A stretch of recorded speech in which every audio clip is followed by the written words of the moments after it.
Totoo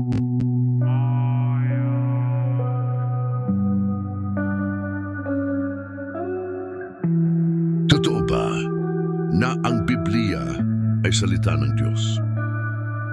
Marami ang nagtatanong kung ang mga nakasulat sa banal na aklat ay galing sa diwa ng Panginoon. At sino ang mga nagsali ng unang panahon ng libro sa iba't ibang lengguwahe? Maaari bang malaman kung ang kasulatan sa Biblia ngayon ay tumpak kumpara sa mga isinulat ng mga propeta noon, katulad ni Moises, ni Jeremiah, at ni David? Paano natin masisiguro na ang Bibliang Tagalog ay naisali ng maayos mula sa banyagang wika, sa Hebreo, sa Griego at sa Latin? Ito ay ilan lamang sa mga tanong, hindi sa banal na libro, na gumugulo sa isipan ng marami. Lalo na doon sa mga nagnanais malaman ng katotohanan. Marahil kailangan muna nating sagutin ang isang makabuluhang tanong. Nais mo bang malaman ang katotohanan ayon sa Biblia? Sa libro ng Exodus Kabanata 34 at ika-27 berso ang sabi, "At sinabi ng Panginoon kay Moises, isulat mo ang mga salitang ito, sapagkat ayon sa tunog ng mga salitang ito, ay nakipagtipan ako sa iyo at Israel." Ayon sa Biblia, sa paglaya ng mga Israelites mula sa pang-aalipin ng mga taga-Egypto, inutusan ng Panginoon si Moses na isulat ang kanyang mga pahayag upang ibahagi ito sa mga mamamayan. Ang mga salita ng may kapangyarihan ay walang salang isinulat ni Moses mula sa libro ng Genesis hanggang sa libro ng Deuteronomy, o ang tinaguriang Torah o Pentateuch.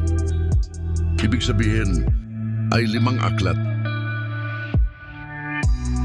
Ang wika ni Moses at ng mga Israelites ay Hebreo. Patunay na ang unang lengguwahe kung saan isinulat ang lumang tipan ay Hebreo. Ganon din naman si Jeremiah at si David at ng ibang mga propeta bago ipinanganak si Jesus. Subalit ito ay nagbago nang dumating ang mga Griego at mga Romano sa bansang Israel. Ayon sa historyofisrael.org, noong taon 332 BC, sinakop ng mga Griego sa pamumuno ni Alexander the Great ang Judea. Noong lukubin nito ang Israel, dito nagsimula ang maraming pagbabago sa bansa ng Israel. Kasama na ang pagsalimuhan ng kanilang mga paniniwala, kultura at wikang gamit. Ang sabi sa sundarvanaacademic.com, maraming lugar sa Israel kung saan ang mga mamamayan roon ay nagsasalita ng wikang banyaga, katulad ng Jerusalem at Judea.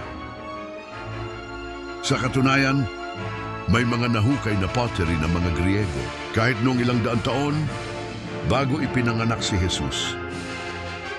Patunay na ang impluwensya ng Macedonia, Alexander the Great, ang mga Griego at ng mga Griego sa bansang Israel ay naganap. Kaya naman humigit kumulang sa 20% ng mga Hebreo ang mga marunong magsalita ng wikang Griego nung dumating si Jesus, batay sa pagsusuri. Ang konklusyon ng mga bagong study websites katulad ng Aramaic.com at Biblica.com, ang New Testament o ang Bagong Tipan, kasama na ang 4 na libro ng Ebanghelyo at ang pahayag ni Juan, ay isinulat sa lengguwahe ni Alexander the Great noong taong 63 BC. Pagdating ng mga Romano sa bansang Israel, ay nakita ang pagsali ng maraming Romano sa paniniwala na inihayag ng mga apostol ni Jesus. Magaman ang wika sa Israel, nung mga panahong yon ay Griego at Aramaic. Ang mga citizen ng Roma naman ay may wikang Latin. Dahil dito, nagkaroon ng malaking pangangailangan sa Biblia na nakasulat sa lengguaheng Romano. Ang mga hindi marunong sa wikang Hebreo o sa wikang Griego,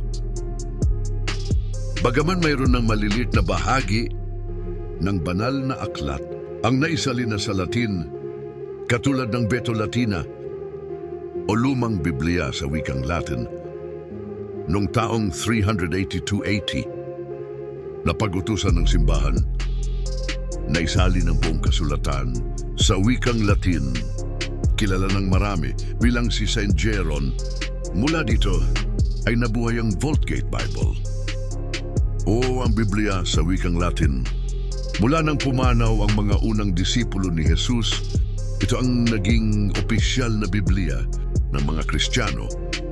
Ayon sa greatside.com, labag man sa batas, naisali ng Biblia sa ibang wika bukod sa Latin. Ang unang kopya na sulat kamay sa wikang Ingles ay mula kay John Wycliffe, isang scholar, theologian at professor sa Universidad ng Oxford. Ninais nito na mabasa ng buong sangkatauhan, hindi lamang iyong mga marunong sa wikang Latin ang mga kautusan ni Jesus.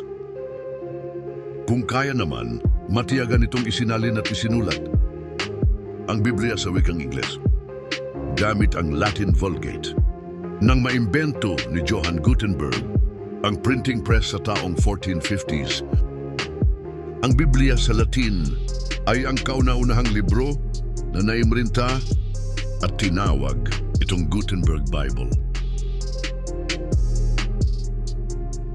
Mayroon ding iba na hindi sang-ayon sa pamantasan na sa wikang Latin lamang isasalin ng Biblia, katulad ni Thomas Linacre at John Colet, na nagsalin rin ng bagong tipan sa wikang Ingles mula sa wikang Griego noong taong 1496.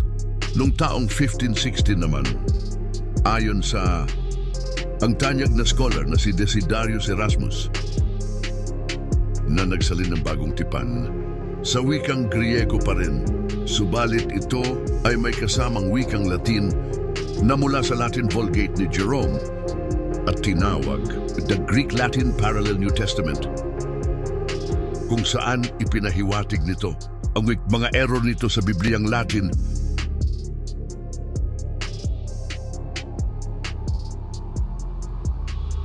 Iminungkahi ng isang Martin Luther laban sa pagbabawal na isalin sa ibang wika ang banal na kasulatan. Noong taong 1522, sinimulang isinalin ni Luther ang mga gawa ni Erasmus sa wikang Alemanya. Sa kauna-unahang pagkakataon,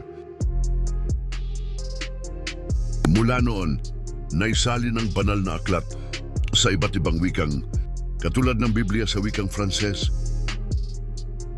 ang French Death, tapos inilathala noong taong 1530 ang Bibliang Czechoslovakia noong taong 1549. Ang Polish Pressed Bible sa wika ng mga taga-Poland noong taong 1563, sa wikang Espanyol ang Biblia de los Unon. Ang pagsalin ng banal na libro sa iba't ibang lengguwahe ay maaaring patunay na ang Biblia ay tunay na salita ng Diyos, sapagkat dahil dito, ang kautusan ni Jesus na ipahayag ang kanyang mga utos sa lahat ng bansa ay natutupad